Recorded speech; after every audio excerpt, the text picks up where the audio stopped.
Has it ever happened to you? You're speaking, sharing something meaningful, something that really matters to you, and then someone interrupts. It occurs during work discussions. It happens among friends. It even takes place in your closest relationships when the person you care about most cuts you off mid-sentence. So here's what I want you to ask yourself. What do you do in that moment? Do you fall silent, fading into the background? Do you force an uncomfortable smile and say, "Sorry, you go first"? It might seem like no big deal, but the truth is, it matters. Because each time you give up that space, you're sending a message about how much value your voice actually holds. And let me be clear, this isn't simply about being interrupted. This is about authority. This is about your presence. This is about commanding respect. In this video, I'm going to reveal something powerful. 3 words, just 3, that can instantly stop any interruption. These are words that were used by Marcus Aurelius, by Seneca, by Epictetus. Words so seemingly basic, yet so incredibly effective, that they can command a room and bring everyone's focus back to you. So stick around till the very end. Once you master these words, you'll never be overlooked again. And if you're committed to self-mastery, to becoming unshakable in this chaotic world, hit that subscribe button right now. This is real Stoicism, where we build strength together. What are these 3 words? We'll begin with the very first one. But before we do, let's understand why language itself has always been tied to power in Stoic philosophy. The ancients knew this truth well. The Romans believed that words could shape an empire. One promise could spark a war. One command, spoken at the right time, could save thousands of lives. Seneca wrote, "Brevity and calm in speech carry more force than the loudest cries of the crowd." And it's still true today. Power rests in how you speak. In a meeting, if you can't hold attention, you'll be ignored. In a negotiation, if you can't defend your words, you'll be dismissed. Here's the problem. Most of us give our power away. We smile awkwardly. We whisper, "Sorry." We yield. And in that moment, we send a dangerous message. My voice matters less than yours. Marcus Aurelius warned himself daily, hold to what is essential. If you don't guard what is essential in your own words, others will take it from you. So how do you reclaim attention without shouting, without anger? Let's start with the first word. Why is this word so powerful? Psychologists call it an orienting signal. When you say listen, the human brain is instantly reprogrammed to stop, to focus, to prepare for something that matters. Picture this. You're in a meeting. The room buzzing with arguments, voices competing for dominance. You don't raise your voice. You simply say, "Listen, here's what needs to be finished first." The noise fades. The room falls still. Not because you threatened anyone, but because the word listen carries weight. History gives us proof. Epictetus would pause mid-lesson when his students grew restless. He wouldn't scold them. He would simply scan the room and say slowly, "Listen." And in that single word, order was restored. Martin Luther King Jr. echoed the same principle. In his "I Have a Dream" speech, he often began with, "Now listen." Thousands of people chanting, clapping, shouting. Yet at those words, they leaned in. That's the lesson. When you use listen, you remind others that your words carry value. You're not asking permission, you are declaring presence. But listening alone is not enough. Attention fades quickly unless it's anchored to meaning. That's where the second word enters. Interruptions happen because people believe their thoughts matter more than yours. They assume what they have to say is urgent, while what you're saying can wait. But the moment you use the word important, that assumption collapses. You shift the hierarchy of the conversation. Neuroscience shows that when something is labeled as important, the mind prioritizes it. Attention sharpens, focus deepens. Picture this scene: you're presenting an idea and someone cuts in. Instead of fading, you say calmly, "The important point is this." Instantly, the interruption loses force. Nobody wants to be the fool who ignores what's important. Marcus Aurelius reminded himself, "Hold to what is necessary. Do not be distracted by what does not matter." On the battlefield, surrounded by advisors, Marcus would declare, "The important matter is the discipline of the soldiers." With those words, endless chatter fell away.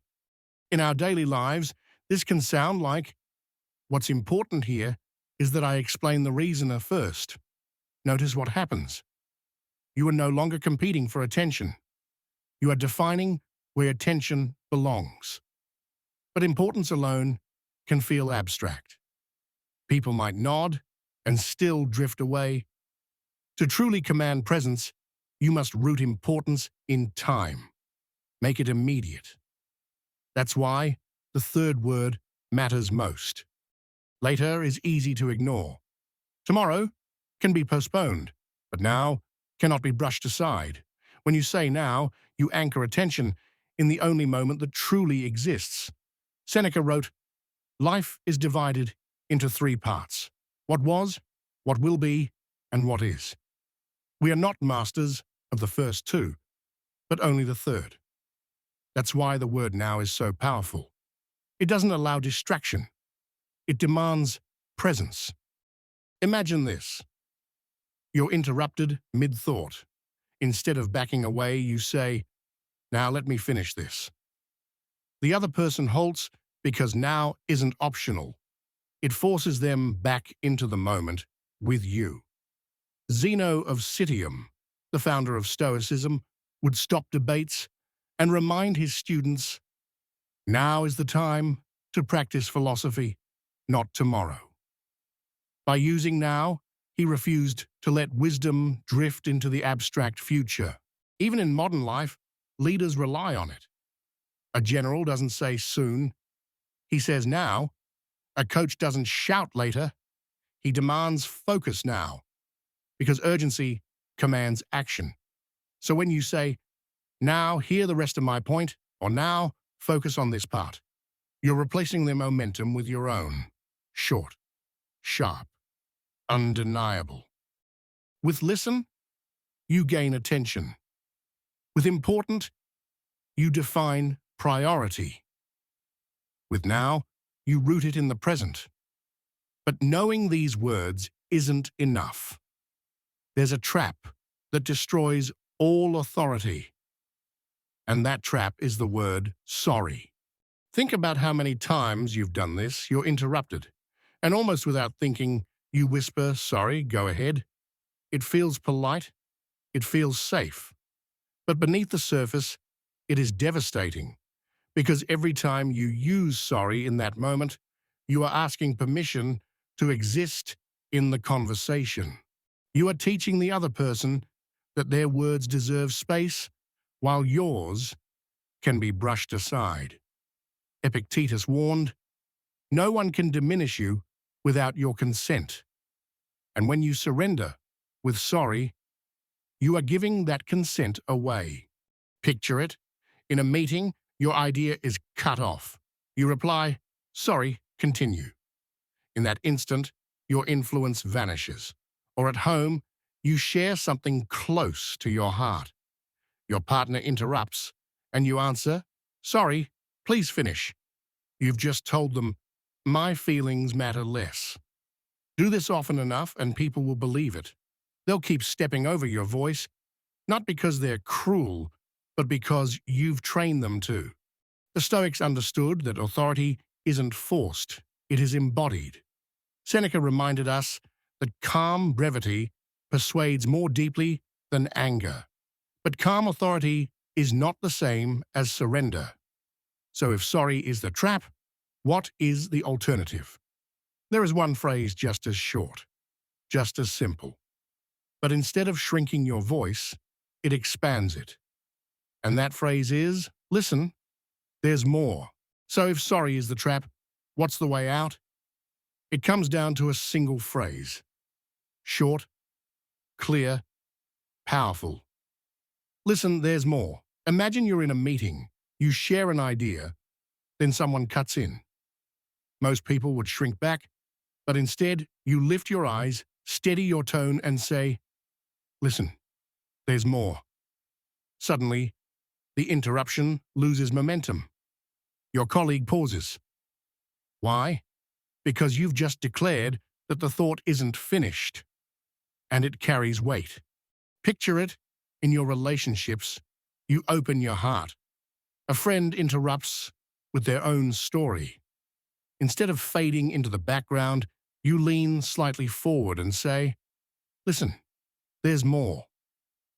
The effect is subtle but profound. You've reminded them that your voice is not noise, it is substance. And people don't interrupt substance. They lean in. The Stoics would call this discipline of speech. Epictetus taught that silence is mastery, but also the ability to direct silence. When you say, listen, there's more, you direct silence back to yourself. You reclaim the moment with calm authority. This is not about arrogance. It's about presence. Sorry makes your words sound like noise. Listen, there's more makes them sound like truth. And here's the greater lesson. These words are not just conversation tactics. They are reflections of how you see yourself. At the heart of Stoicism is this truth. Your words are not separate from your character. The way you speak reveals the way you see yourself. Epictetus reminded his students, discipline of speech reflects discipline of thought.